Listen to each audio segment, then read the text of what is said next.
demi melindungi dan tak ingin satupun debu yang menempel pada tuannya. Terlihat Yime sedikit kewalahan bertarung dengan Yanran. Bahkan di waktu yang hampir bersamaan, Nenek Jiang juga seketika melesatkan serangan yang membuat pertarungan makin menjadi-jadi.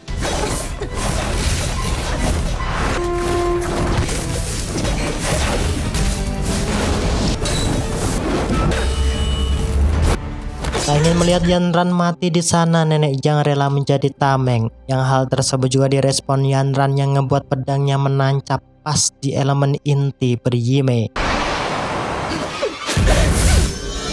Karena tak sanggup menahan pedihnya kenyataan dengan bersimbah darah, Yime mati di pelukan majikannya.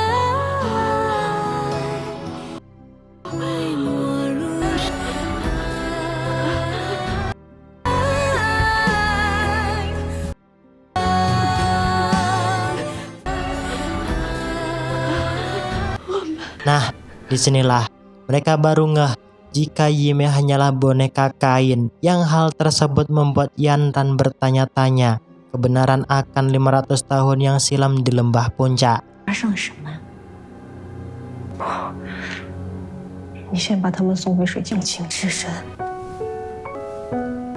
Setelah meletakkan Yime dan leluhur Ye Kongming di dalam peti, di sana Nenek Jiang akhirnya membuka suara di hadapan Yanran bahwa dia adalah neneknya. Tentu, di sana Yanran mensedih amat mendalam karena ditinggal oleh neneknya untuk selamanya.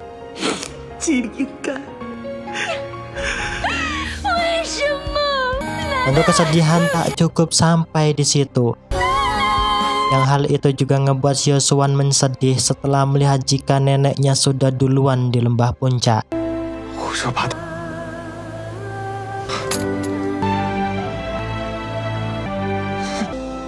Singkat cerita, esok harinya, lihat badai pasir angin topan melanda camp tempat keberadaan para pembasmi siluman, yang di waktu bersamaan Baihu menampakkan diri, yang ngebuat Huzi menangis bahagia karena bisa bertemu dengan sang ibu.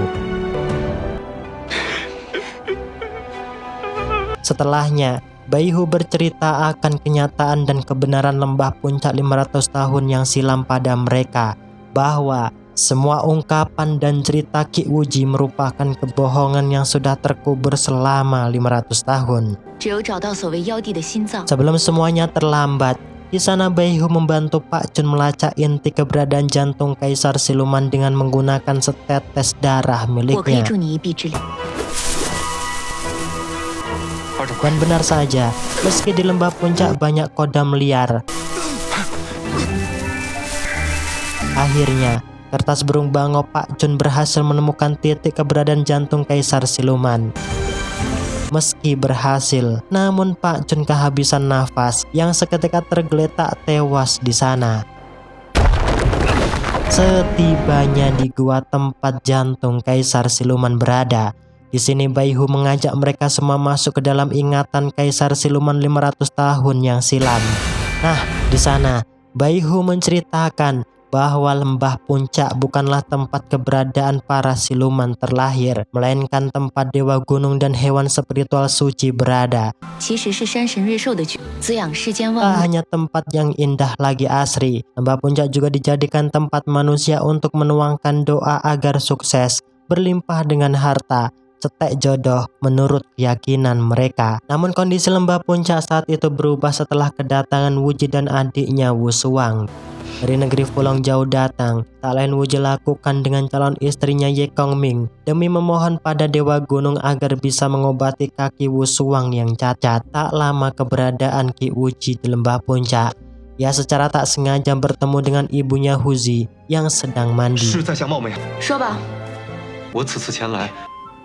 Setelah mengetahui keinginan dan tujuan Qi Wuji, di sini Baihu membuat sebuah kesepakatan yang mana ia bersedia menunjukkan tempat keberadaan Dewa Gunung asalkan Qi Wuji bersedia mengambilkan sehelai bulu dari salah satu binatang spiritual ganas yang berumur ribuan tahun.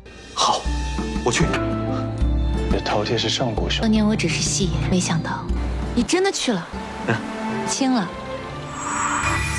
大老爷， Karena saling dekat, Baihu juga mengungkapkan bahwa Qi Wuji ialah ayah kandungmu. 他就是 Entah 你的 kenapa, tiba-tiba keberadaan Dewa Gunung mengeluarkan energi spiritual kegelapan yang membuat hewan spiritual lembah puncak dan manusia hilang kendali bahkan saling ngebunuh.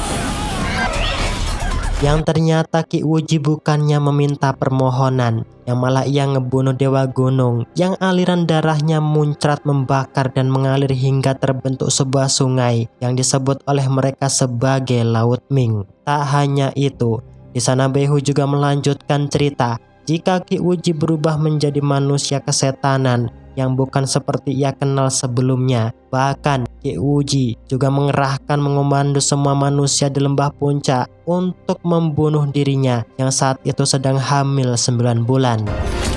Disitulah awal mula kisah yang dibangun Qi Wuji, yang padahal cerita yang ia buat selama 500 tahun ialah kebohongan terbesarnya. 只好将你封存在。 Setelah mengetahui kebenaran yang ada, di sana mereka bergegas menghentikan aliran darah Dewa Gunung untuk memadamkan Laut Ming. Namun, hal itu tak bisa mereka lakukan sebab jantung Dewa Gunung dilindungi oleh mantra sihir, dan yang hanya bisa menjebol pelindung tersebut hanyalah pusaka purba yang saat ini berada di tangan 我 Qi 得好好计 Wuji. 划一下。 Demi keselamatan makhluk hidup di sana, Baihu mengorbankan inti kekuatan spiritualnya untuk melemahkan aliran darah Dewa Gunung agar tak semakin meluap. Tentu alasan ia bertahan hidup selama 500 tahun tak lain untuk menunjukkan kebenaran kondisi lembah puncak, serta demi melihat putranya tumbuh dewasa. Karena sudah kehabisan energi, tentu Baihu kembali ke langit untuk selamanya. Dari sini kita diberitahu bahwa Huzi ialah putra berdarah dewa.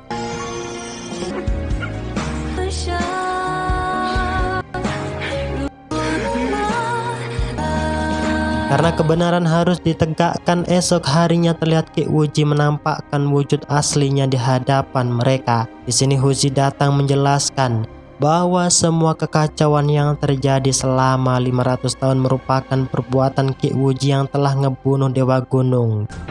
Serta pemahaman terkait siluman jahat di lembah puncak hanyalah kebohongan besar yang sengaja diciptakan oleh Qi Wuji agar ia disebut sebagai pahlawan sepanjang sejarah.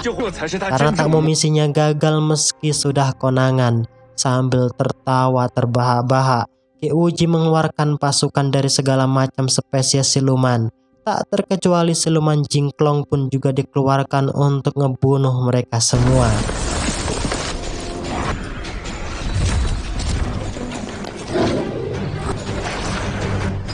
Karena keganasan para siluman tersebut, tentu para pendekar 3 wilayah dibuat kocar-kacir melawan. Bahkan Wuzi dan Siosuan pun juga terlihat tak sanggup menandingi kekuatan Qi Wuji, yang untungnya Yue datang tepat waktu menyelamatkan Siosuan yang hendak diambil jantungnya. Karena hanya pedang biasa, tentu hal itu tak membuat Qi Wuji terluka, yang malah Yue dibanting yang ngebuat ia kehilangan nyawa.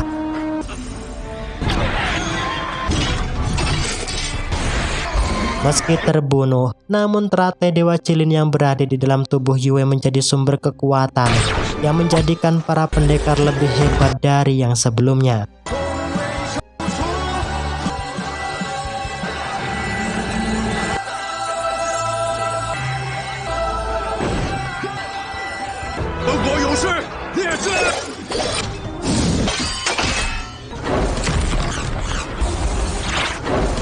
Ya, meski Nonatong berhasil merebut pusaka purba, namun dengan naas ia tertusuk oleh pusaka tombaknya sendiri.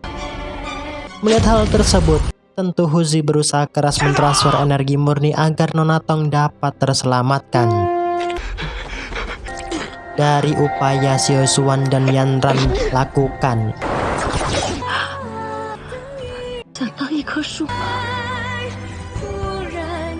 terlihat ia tak mampu menyerang dan mengalahkan kekuatan Qi Wuji. Dalam mode mensedih kehilangan beberapa orang yang ia cinta dan sayang, Akhirnya Huzi kembali bangkit menyerang Ki Wuji. Namun upayanya sia-sia yang membuat ia tak berkutik. Di bawah alam sadar inilah Xiaoshuan dihampiri sosok burung bangau bersayap 4 yang ternyata ia merupakan dewa gunung yang dihabisi Ki Wuji 500 tahun yang silam. Di sini dewa gunung bercerita memberitahu Xiaoshuan terkait kutukan jiwa kembar yang nyatanya hal tersebut merupakan ujian yang sengaja dewa gunung buat agar salah satu jiwa kembar keluarga Ki dapat memiliki kekuatan overpower dewa gunung setelah jiwa satunya ikhlas berkorban demi saudaranya.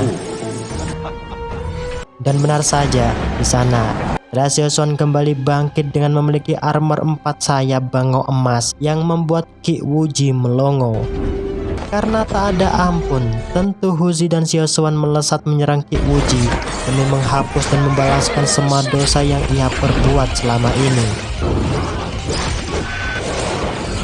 Dari pertarungan yang epik, tentu Ki Wuji kewalahan melawan kekuatan mereka berdua yang akhirnya ia pun tumbang.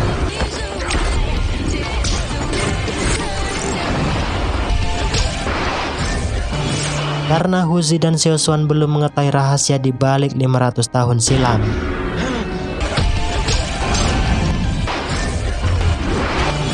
Akhirnya mereka masuk ke bawah pikiran Ki Wuji agar tahu jelas apa yang membuatnya berubah menjadi sosok iblis kegelapan. Ya, di sini diperlihatkan bahwa Ki Wuji mempunyai saudara kembar yang bernama Wushuang. Namun di saat persalinan, ibu mereka tak terselamatkan di saat melahirkan Wushuang. Dan mulai itulah Sepuh Qi memperlakukan Wushuang sebagai pembawa sial keluarga, ditambah ia lahir dengan cacat fisik tak bisa berjalan. Karena dianggap pembawa sial, Wushuang juga diperlakukan ayahnya selayaknya hewan.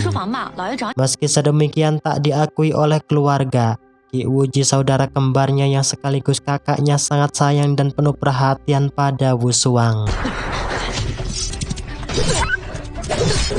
Sampai-sampai ia rela membawa Wushuang pergi ke lembah puncak demi memohon dan meminta kesembuhan pada Dewa Gunung. Di pertengahan pasar inilah secara tak sengaja mereka bertemu dengan Ye Kongming.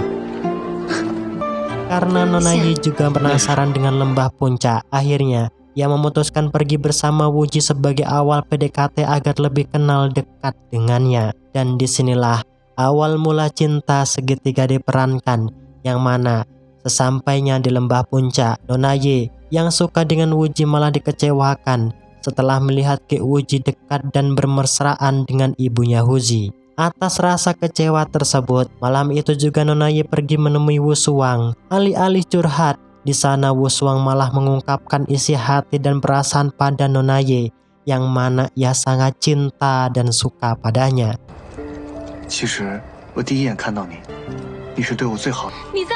Melihat fisik Wushuang, tentu Nona Yi menolak keras cinta darinya, yang hal itu membuat Wushuang mulai membenci dirinya dan kakaknya sendiri. Singkatnya, esok harinya terlihat Wuji membawa Wushuang di gua tempat keberadaan Dewa Gunung. Di sini Wuji memohon pada Dewa Gunung agar bersedia menyembuhkan kedua kaki adiknya yang cacat, serta memohon agar Dewa Gunung dapat menyelamatkan rakyat Qianyu yang saat ini terserang wabah mematikan. Melihat ketulusan hati Wuji, tentu Dewa Gunung akan mengabulkan permintaan tersebut. Namun dari kedua permohonan, Dewa Gunung akan mengabulkan salah satu. Dalam keadaan bingung memilih inilah, Wuji dengan lantang memilih agar Dewa Gunung bersedia menyembuhkan para rakyat yang sedang menderita penyakit kurap mematikan ketimbang menyembuhkan kaki adiknya. Dengar pilihan tersebut, tentu Wushuang sangat kecewa pada kakaknya, sebab penantiannya selama ini hanyalah ilusi dan kebohongan. Karena dari kecil hingga tumbuh dewasa selalu tak mendapatkan kebahagiaan. Akhirnya kebencian Wushuang pun meledak, yang seketika ia melesat menyerang Dewa Gunung dengan pusaka purba. Tak sebatas itu, di sana Wushuang juga menyerap jiwa kakaknya yang ngebuat wajahnya mirip dengan Wuji. Karena hati yang diselimuti kebencian, di saat itulah Yoshuang menjadi iblis kegelapan serta menghasut Beihu dan mengubah semua fakta menjadi kebohongan terkait lembah puncak. Hal itu tentu ia lakukan sebab ia menilai jika dunia dan nasib tak memihaknya secara adil. Setelah mengetahui kebenaran tersebut, di sana Huzi dan Xiaoshuan datang menemui Wu Shuang dengan tujuan untuk mengakhiri rasa kebencian yang selama ratusan tahun melekat di hatinya. 这个天下对不起你，他是这个世上对你最好的人，他是不是无辜的？你为什么要杀他？难道就因为他的善心仅仅是一个传说？如果再选择一次，好啊，那我们就再选择一次。 Ya, setelah melihat ketulusan kakaknya, akhirnya hati Wu Shuang luluh karena anggapan ia hidup sendiri itu salah. Sebab kakaknya setiap waktu bahkan setiap saat memperhatikan dan gemati padanya. Meski permohonan pada Dewa Gunung demi menyelamatkan rakyat, di sana Wuji tetap akan berusaha mencari jalan lain agar bisa menyembuhkan kaki adiknya. Bahkan jika syaratnya harus bertukaran kaki, Wuji tetap akan melakukan. Namun hal itu belum dapat dilakukan sebab Wuji tewas di tangan adiknya sendiri.